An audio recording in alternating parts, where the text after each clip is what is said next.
Otra vez, buenas tardes, hermanos. Ahora vamos a ver la tercera parte de nuestro video sobre la escatología y vamos a estar tratando algunos temas. Voy a presentar los temas a través de un PowerPoint y para que ustedes los puedan ver, que yo los puedo ver, pero ustedes no. Entonces, considero que eso debe ser un problema. Aquí tenemos en la escatología. Vamos a tratar precisamente de la tercera parte. Vamos a tratar los temas del juicio, el cielo y el infierno. Estos son los temas que vamos a tratar. Y ya con esto concluiríamos nuestro acercamiento a la escatología. Seguramente quienes tengan interés en este tema pues tendrán acceso a libros que son como el de Gauss o el de la Cueva, que tienen dos posturas distintas sobre la escatología y tratan más ampliamente estos temas. Obviamente, como teología es temática, hacemos un acercamiento. Y bueno, entonces cuando hablamos de la escatología, lo primero que hablamos, ya después de haber hablado de varios temas, ahora llegamos al asunto del juicio, porque hemos hablado de la resurrección, pero esa resurrección tiene un propósito. Lo primero que tenemos que decir es que del juicio tenemos que hablar de la certidumbre del juicio. Una de las cosas que la Biblia dice ampliamente es de que Dios juzgará a vivos y muertos. Entonces Dios juzgará a toda la humanidad. Entonces el principio del juicio en los tratos de Dios con el hombre corre a lo largo de la Biblia y a lo largo de la experiencia y la historia humana. El hecho de que el juicio está envuelto en la libertad moral del hombre y en su responsabilidad para con Dios. Así que el juicio se vuelve una necesidad. Y además la Biblia vez tras vez dice que Dios en ese juicio juzgará a toda la humanidad. Las escrituras están llenas de ejemplos que muestran cómo Dios concede su bendición al individuo o a la nación para hacerle el bien, o su maldición para hacer al que hace lo malo. Entonces Dios bendice al que hace el bien y maldice al que hace el malo, se lo castiga. Y obviamente tanto el Nuevo como el Antiguo Testamento, en el Nuevo se habla del juicio en esta vida, en el Antiguo se habla del juicio en esta vida, en el Nuevo se habla del juicio al final. Y obviamente ese juicio que viene al final no viene antes del advenimiento de Cristo, del final de Cristo. Todas nuestras obras en ese momento, cuando llegue la historia al final, tendrán suficiente tiempo para manifestarse en su calidad moral y en sus efectos sobre la vida de otros. Y es el asunto, que ¿por qué hay un juicio final? Porque resulta que el juicio es necesario, porque lo que nosotros hacemos, cómo influimos en la gente, para bien o para mal, no solamente alguien puede decir, no, pues es que es mi pecado y mi vida. Muchas veces las personas piensan así, pero vivimos en una comunidad que se llama familia, y esa familia está en un entorno, donde en ese entorno es afectado por nuestro testimonio, por nuestros pecados o por nuestro buen comportamiento. Y entonces tenemos que hablar precisamente de que el juicio, la Biblia dice que el juicio sucederá y es más, es necesario. No hay contradicción entre la idea de un juicio parcial en los tratos de Dios con los individuos, con las naciones y con la raza durante el curso de la historia, y la idea de un juicio final al fin de la historia humana. O sea, de eso no hay contradicción, porque finalmente los juicios parciales no juzgan ni condenan todas las cosas que el ser humano hizo. Ahora, ¿cuál es el propósito del juicio? Tenemos que tener claro que el juicio no es instruir una investigación. Dios no va a investigar cómo fue la persona en este mundo. Dios conoce eso. Tampoco es necesario para que el hombre llegue a conocer cuál es su estado. Cada hombre conoce eso, esto, en la muerte o acaso antes. O sea, los seres humanos sabemos si estamos bien con Dios o si no estamos bien con Dios. Entonces, ¿cuál es el propósito del juicio? Manifestar el carácter de cada hombre según se revela en sus palabras y obras, en relación con su prójimo, con sus prójimos y en cuanto a los efectos de sus obras sobre la vida de los demás. Eso es lo principal, cómo lo que nosotros hacemos, cómo nuestro carácter y nuestras obras determinan nuestra relación con otros. También para asignarle al hombre su destino en conformidad con su carácter. Obviamente, el juicio final simplemente nos dirá cuál es el destino final de todos.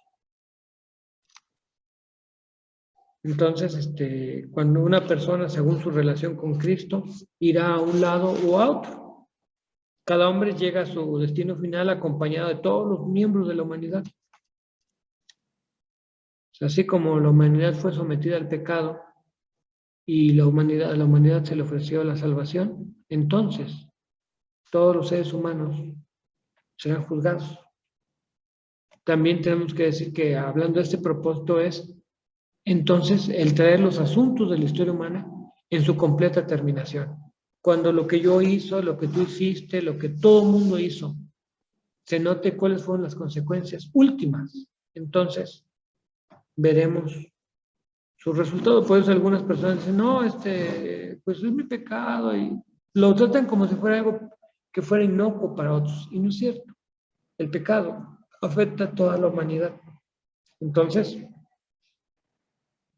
y en ese sentido, el juicio final trae a toda la humanidad frente a Dios. Todos los hombres estarán allí y sus asuntos, los asuntos de la raza humana, serán verificados durante su historia en la tierra, serán consumados los caminos de Dios para con los hombres, serán vindicados.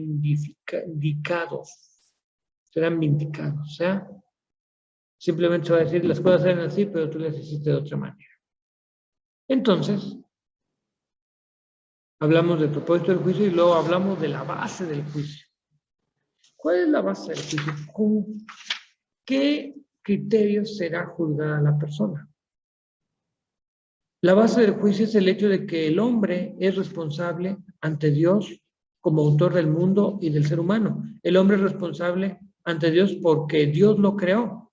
Entonces, cuando hablamos de esto, decimos, bueno, porque Dios lo creó, lo preserva en existencia y le da todo lo que tiene en la vida.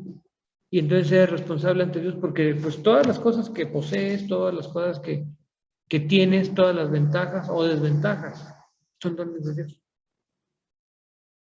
Otro asunto es que como ser libre, que es el hombre, puede aceptar o rechazar a Dios y su servicio.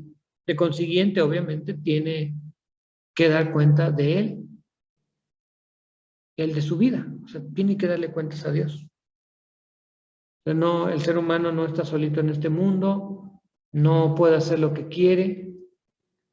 Así que otra cosa que tenemos que recordar, que la salvación por gracia, justificación por la fe, no exonera al hombre de su responsabilidad ante Dios. Pues esta salvación deja fuera a la ley como método de salvación. O sea, una persona no se puede salvar por cumplir los requisitos de la ley. Se salva por gracia porque nadie puede cumplir los requisitos de la ley. Pero no la hace a un lado en lo que respecta a la responsabilidad del hombre para con la ley moral y su responsabilidad de rendir cuentas a Dios. Una cosa importante es que finalmente hay teologías donde dicen, no, nosotros seremos salvos y todos los demás serán juzgados, pero los creyentes no. La Biblia dice que todos seremos juzgados. Todos somos responsables ante Dios. De hecho, una prueba de que una persona es creyente es que hace la voluntad de Dios. Así la salvación es por el perdón gratuito, no por ser dispensado de sus obligaciones. O sea, Dios nos perdona gratuitamente, pero no nos dispensa de nuestras obligaciones morales. Y esa es concretamente la base del juicio. Algo más que dice la Biblia en Romanos capítulo 2 es que el juicio será instruido según el Evangelio de Jesucristo.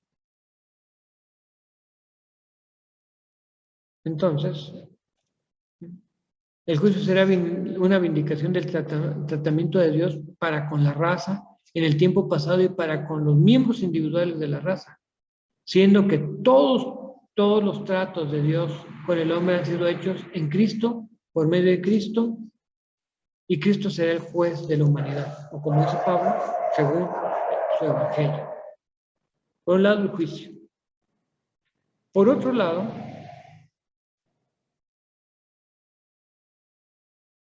ya hablamos de este asunto del juicio. tenemos que hablar del cielo. Entonces, los dos temas que nos quedan, el cielo y el infierno. ¿Qué con el cielo? Bueno, pues vamos a hablar del cielo.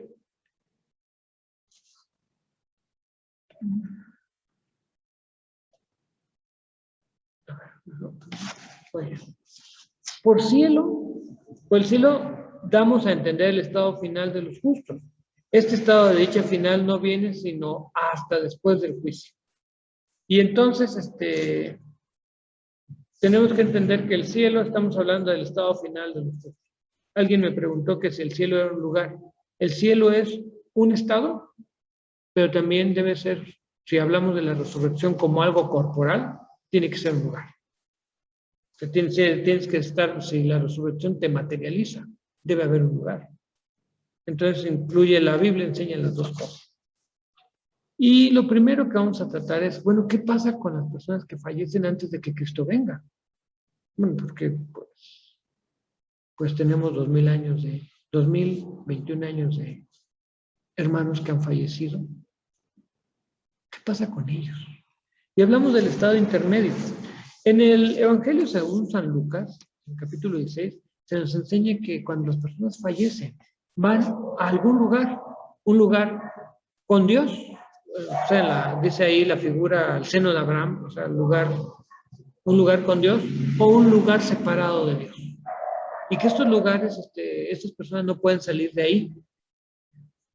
Un lugar de comunión o un lugar de comunión con Cristo o un lugar sin comunión con Cristo. Es un estado de conciencia tanto para el malvado como para el justo. En esa historia, el rico y Lázaro, Jesús dice que el rico estaba consciente de su sufrimiento y de su maldad, y que Lázaro estaba consciente del consuelo que recibía. Entonces, el estado intermedio puede ser de comunión consciente e inmediata con Cristo, y es de consiguiente más glorioso y más bendecido que la vida presente. Pero también para el malvado es una situación de comunión consciente, de separación consciente de Cristo. La persona está consciente y su sufrimiento se debe a que su conciencia le acusa de las malas cosas que ha hecho y del rechazo que tuvo por Dios. Bueno, también tenemos que hablar del estado eterno de los justos. Entonces, cuando hablamos del estado eterno de los justos, tenemos que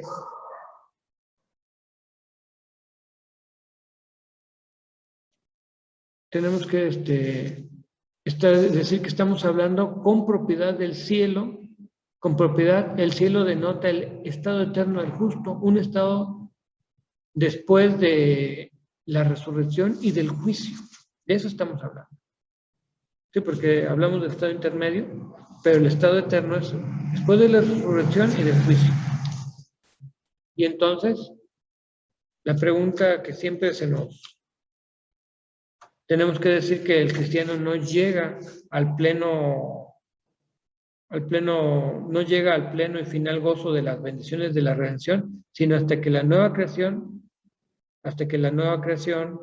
de una nueva humanidad en Cristo es completa. Entonces, llegamos a nuestro destino final. Y la pregunta es, ¿dónde está el cielo? Que es algo que de repente nos preguntan. Primordialmente el cielo no es un lugar, sino un estado de carácter. Es libertad del pecado y plenitud del compañerismo. En algún lugar hemos leído que también es libertad del mal natural. Todo mal natural desaparecerá. El dolor, el sufrimiento, la muerte, todos esos males naturales van a desaparecer. Y obviamente, pues, tenemos que entender que, aunque habrá una renovación física, la salvación no sería completa sin un cambio de ambiente, tanto como un cambio de carácter. Según indica el Nuevo Testamento, habrá una renovación del universo físico, juntamente con la libertad de los hijos de Dios, de la esclavitud, del pecado, de la corrupción. Y obviamente el hecho de que pues tengamos cuerpos la resurrección sea corporal, eso demanda que también haya un lugar, requerirá una habitación local, un hombre. Entonces el cielo indudablemente será un lugar tanto como un estado de carácter. Y es algo que hay que tener en cuenta. También nuestro estado eterno será una libertad completa del pecado y lo subsecuente. Obviamente se habla de santidad de carácter, el llegar a ser semejante a Cristo en el cielo. Y pues obviamente una de las cosas que verdaderamente nos harán felices es el vernos liberados completamente del pecado.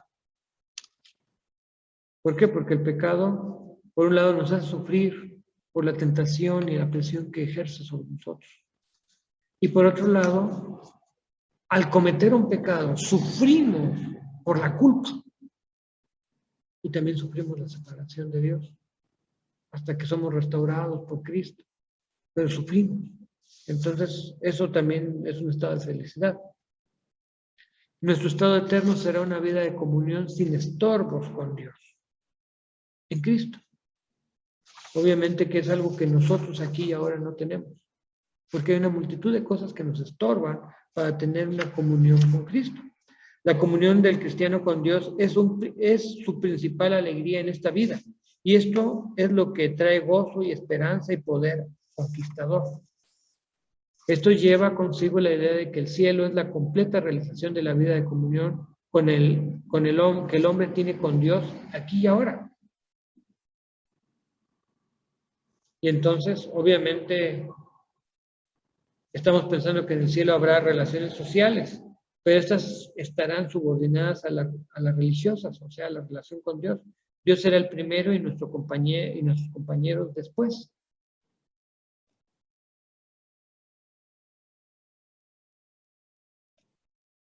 También el orden eterno es un orden libre de todo mal natural, como la tristeza, la enfermedad y la muerte. ¿Se acuerdan que habíamos hablado del mal natural?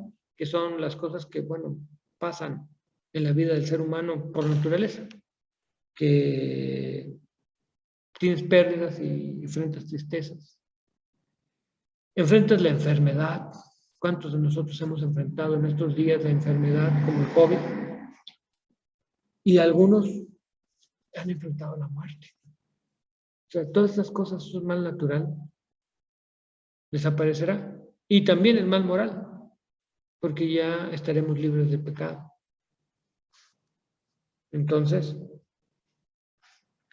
la Biblia dice que no habrá más maldición, que el Señor nos consolará.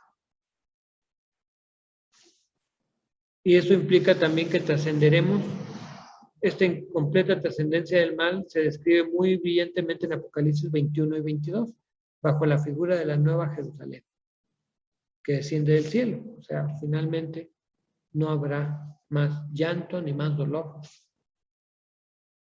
Y también se dice que ahí habrá un servicio incesante a Dios. Sus siervos le servirán en el orden eterno.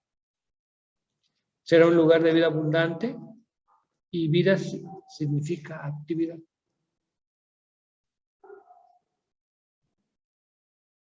Y entonces nosotros serviremos a Dios que nos creó. Una cosa más que hay que decir que indudablemente es que el cielo será también un lugar o estado de desarrollo sin fin. O sea, yo creo que una de las cosas que por lo menos las personas como yo sufrimos mucho es que no hay tiempo. Tenemos tantas actividades que no hay tiempo para aprender todo lo que quisiéramos. Quisiéramos tener tiempo para aprender muchas cosas, para emprender muchas cosas, pero quisiéramos saber más y más de Dios y de otros asuntos, pero el tiempo no nos da para saber todo. Y bueno, el desarrollo sin fin estará ahí. El cielo es un lugar de perfección, es libertad del pecado y de su maldición total, pero un estado perfecto para el hombre no es un estado en el cual no haya crecimiento. Y obviamente uno de los grandes problemas para el crecimiento aquí en la tierra es, por un lado, el pecado y por otro lado, el mal natural. Sí, es que llega el momento en que ya no puedes aprender más, aunque quisieras. Ya no puedes crecer más, aunque quisieras. Ya no te puedes desarrollar más, aunque quisieras. Porque el mal natural te limita. El sufrimiento, la necesidad, la enfermedad. Entonces, cuando el pecado se ha quitado y nosotros seamos puestos en un ambiente en el cual el pecado como un obstáculo al crecimiento se ha suprimido, podremos seguirnos desarrollando.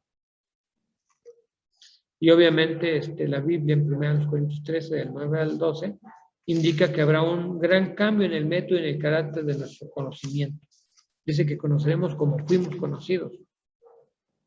Y estamos hablando de que estaremos en un ambiente de posibilidades ilimitadas de desarrollo en conocimiento, poder y santidad, que son nuestra herencia en Cristo Jesús. Entonces eso es bueno, eso es esperable, eso es deseable. Sin embargo, estábamos hablando del cielo, del estado eterno de los justos, pero hay algo que quizás no nos gusta hablar mucho, pero es una realidad. Y eso es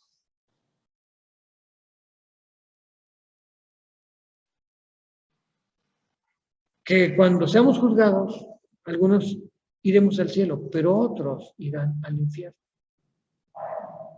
No es que Dios mande al infierno a las personas. Esas personas ya habrán de antemano elegido el infierno porque rechazaron a Jesucristo como Señor y Salvador.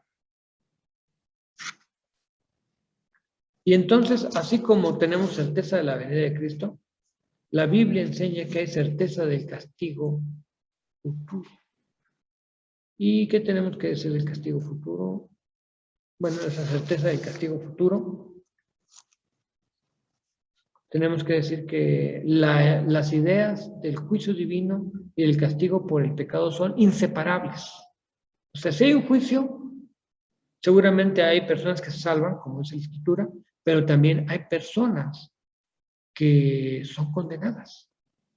Entonces, tenemos que entender eso, la certeza del juicio. En esta vida ser castigado, se castiga a los seres humanos por sus pecados, pero el castigo completo por el pecado debe recibirse en la vida eterna. Y se castiga a los seres humanos por sus pecados, pero no por todos, porque las leyes de repente no contemplan todos los pecados. Hay cosas que nosotros pensamos que son pecado, sin embargo las leyes lo toleran. Es más, lo aprueban, es más, lo promueven. Y esas son situaciones que consideramos que son pecados, y yo no voy a enumerar en este momento algunas, porque no es el punto, pero yo creo que todos sabemos y hemos visto que hay leyes que protegen el pecado. Cosas que son pecado y la ley las aprueba. Y cosas que son buenas y la ley las reprueba. Bien, pero el pecado en sí será castigado completamente en la eternidad. Y bueno, es una enseñanza clara de la Biblia. En el Antiguo Testamento se veía el castigo como algo temporal, algo aquí en la vida, porque el Antiguo Testamento estaba muy enfocado en la vida aquí y ahora.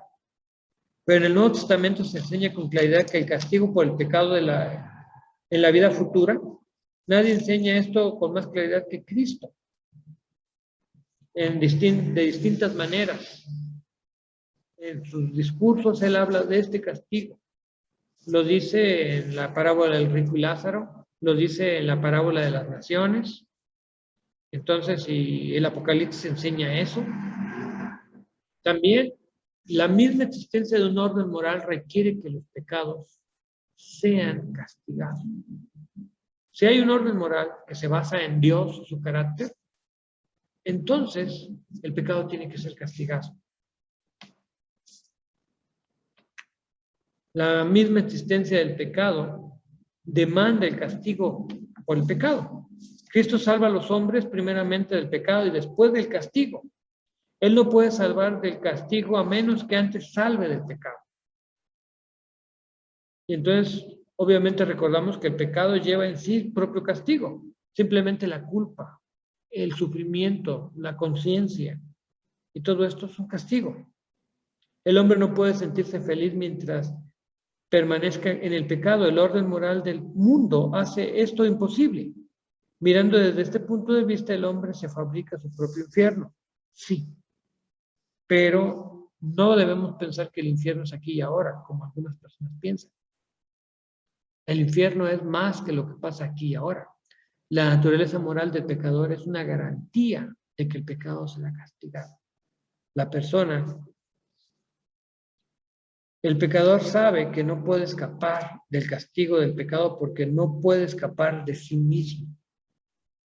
Me acuerdo que una persona decía cuando le decían, pero pues es que pudiste haberte agarrado esas cosas, estaban ahí. Y la persona le dijo a alguien más, dice, bueno, sí, yo pude haberlo tomado, pero ¿sabes? Aunque nadie se diera cuenta, yo iba a saber. O sea, tú sabes que has hecho mal.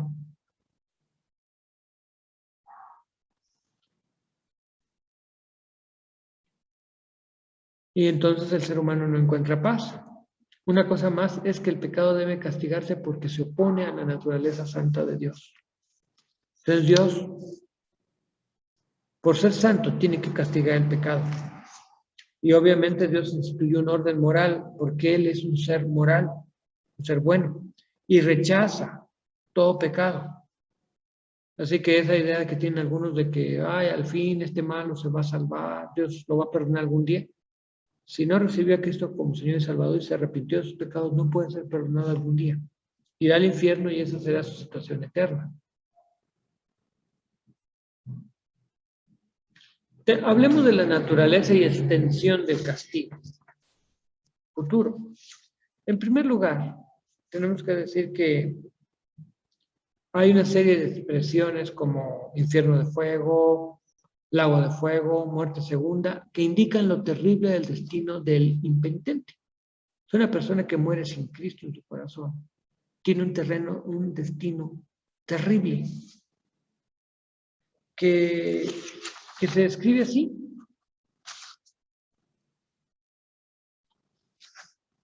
Y obviamente, igual que en esta vida, el castigo del pecador en esta vida está adaptado a la naturaleza de su pecado. Y no hay buena razón para que lo mismo no sea cierto en el mundo venidero.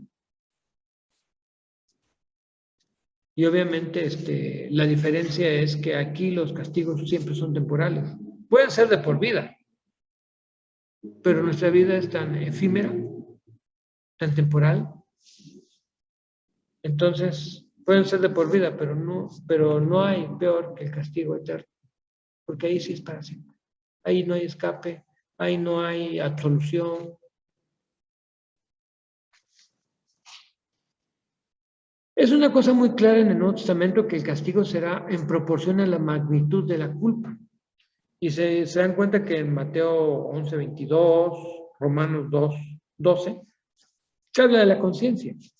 Y también Jesús enseñó que las personas que no conocían la voluntad de Dios, de su Señor, e hicieron lo malo, serán castigados menos, o sea, sufrirán menos que los que sabían qué hacer y no lo hicieron. Entonces, en ese sentido, sí la cuestión será en proporción a la culpa. Ahora, una cosa que tenemos que hablar es de la eternidad del castigo futuro. Y esa eternidad del castigo futuro es algo que seguramente nos preocupa. Digo, nos preocupa por varias razones. Porque algunas personas piensan que el castigo, puede haber un castigo parcial. Pero la Biblia enseña claramente que el castigo de los malos no tiene un término. O sea, jamás se acabará. Si una persona muere sin Cristo, va a un estado intermedio donde está sin Cristo y está sufriendo. Y cuando sea juzgado finalmente con toda la humanidad, terminará o sea, su castigo será para siempre. Y Jesús expresa esta enseñanza. Parece que Jesús expresamente enseña aquí en Lucas 16, que si un hombre muere sin arrepentirse, no hay esperanza de misericordia en la otra vida. Su condición es inalterable. Obviamente hay personas hay religiones que enseñan que posiblemente, que existe la posibilidad de cambiar eso y que las personas que viven aquí, que la persona en el purgatorio, su sufrimiento es purificador y que las personas que viven aquí pueden hacer misas y pueden hacer muchas cosas. Es más, algunos grupos religiosos incluso se bautizan por los muertos para salvarlos según ellos. Pero ¿saben? Nada de eso es cierto. El castigo en el infierno es para siempre. Entonces, cuando nos encontramos con esa realidad, tenemos que decir al final de esta lección que la eternidad del castigo, que el castigo futuro es eterno. Así como la gloria, el cielo y la bondad de aquellos que creen en Jesucristo, el cielo será eterno, de la misma manera la situación en el infierno será eterna. Y eso debe preocuparnos y debe preocuparle a todos. Pues muchas gracias. Vamos a concluir de esta manera nuestra exposición. Quiero animarles a seguir estudiando las siguientes lecciones. Vamos a hablar de cómo se llega a ser salvo. Estamos en contacto. Dios les bendiga.